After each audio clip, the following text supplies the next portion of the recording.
মাত্র ৩৩ দিন বয়সে একটা জমিও দেখাবো আপনাদেরকে। আর বিপুল পরিমাণ ফলন পাওয়ার জন্য যে পুরাতন জমির চারা সেটা কিভাবে চিনতে পারবেন, কেমন জমিতে চারা রোপণ করবেন, কোথা থেকে চারাগুলো সংগ্রহ করতে পারেন, সর্বোচ্চ ২৪ থেকে ৪৮ ঘন্টার ভিতরে কিভাবে চারাগুলা ডেলিভারি করা হয়, আর প্রত্যেকটা ভালো চারার মূল বৈশিষ্ট্যগুলো কি, যাবতীয় সকল কিছুই দেখানোর জন্য চেষ্টা করব। দেশ ও দেশের বাইরে থেকে যে বা যারা আমাদের আজকের ভিডিওটি দেখছেন সকলকে জানাই আন্তরিক শুভেচ্ছা ও অভিনন্দন। প্রিয় দর্শক, একেবারেই শুরুতে আপনাদেরকে দেখাবো আজকে প্রাপ্তবয়স্ক মাতৃগাছটা আপনারা কিভাবে বুঝবেন, বা প্রাপ্তবয়স্ক মাতৃগাছের যে চারাগুলা সেটার অন্যতম বৈশিষ্ট্যগুলা কি। আর আজকে আমরা টোটালি আপনাদেরকে আরেকটা জমি দেখাবো যেখানে মাত্র ৩৩ দিন গাছগুলোর বয়স, সেখান থেকেও কিন্তু লতি বের হয়ে আসছে। অর্থাৎ আজকের ভিডিওটা আপনার জন্য খুবই ইম্পর্টেন্ট। আর যারা বিশেষ করে সামনে ধান চাষের পরেই কিন্তু লতিকচু চাষ করতে যাচ্ছেন বা ভিন্ন ধর্মী কিছু চাষ করতে যাচ্ছেন, এই যে দেখতেছেন প্রাপ্তবয়স্ক যে মাতৃগাছ, প্রাপ্তবয়স্ক মাতৃগাছের এরকম ছোট্ট ছোট্ট চারাগুলা থেকেও কিন্তু আপনি একাধিক লতি দেখতে পারবেন।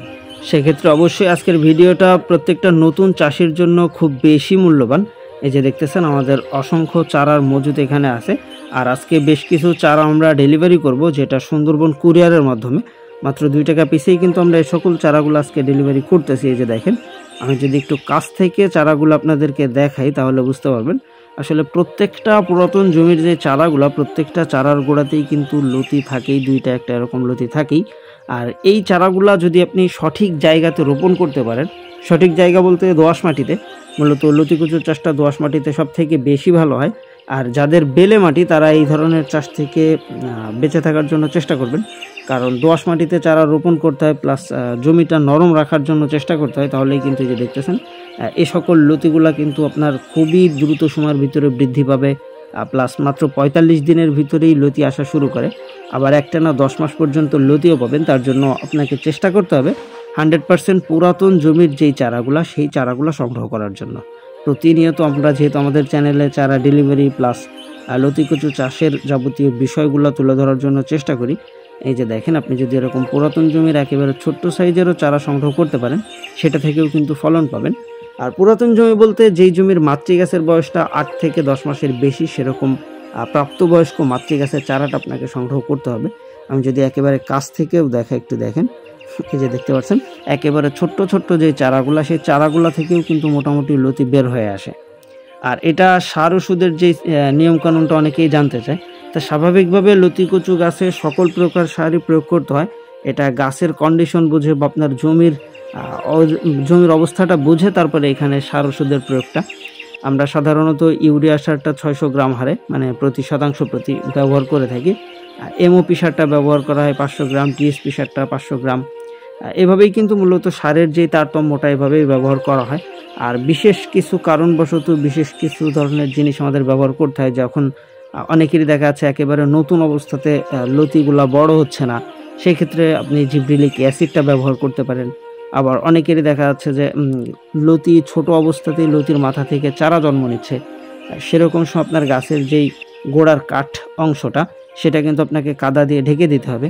এ ধরনের বিভিন্ন নিয়মকানুন আছে। অবশ্যই আপনি যদি এই ধরনের চাষ করতে চান তাহলে সরাসরি চাষির সাথে যোগাযোগের মাধ্যমে আপনি যাবতীয় সকল নিয়মকানুনগুলা জেনে বুঝে তারপরে এই ধরনের ইউনিক চাষটা করতে পারেন। যেহেতু সামনে বর্ষার মৌসুম শেষ হয়ে গেছে, আর সামনে যেহেতু ধান কাটার একটা মৌসুম আসতেছে, তো ধান কাটার পরেই কিন্তু অনেকে এ ধরনের ভিন্ন ধর্মী ফসলগুলা চাষ করতে চায়। তো প্রিয় দর্শক, এই যে দেখতে পাচ্ছেন আমরা এখন যে জমিটা আপনাদেরকে দেখাচ্ছি, এইটার বয়স কিন্তু মাত্র ৩৩ দিন রোপণের বয়স। আর প্রত্যেকটা গাছের গোড়াতেই দেখা যাচ্ছে ২-১টা করে লতি বের হয়ে আসছে। স্বাভাবিকভাবেই ১.৫ মাসের ভিতরে প্রত্যেকটা গাছে লতি চলে আসে ৪৫ দিনে।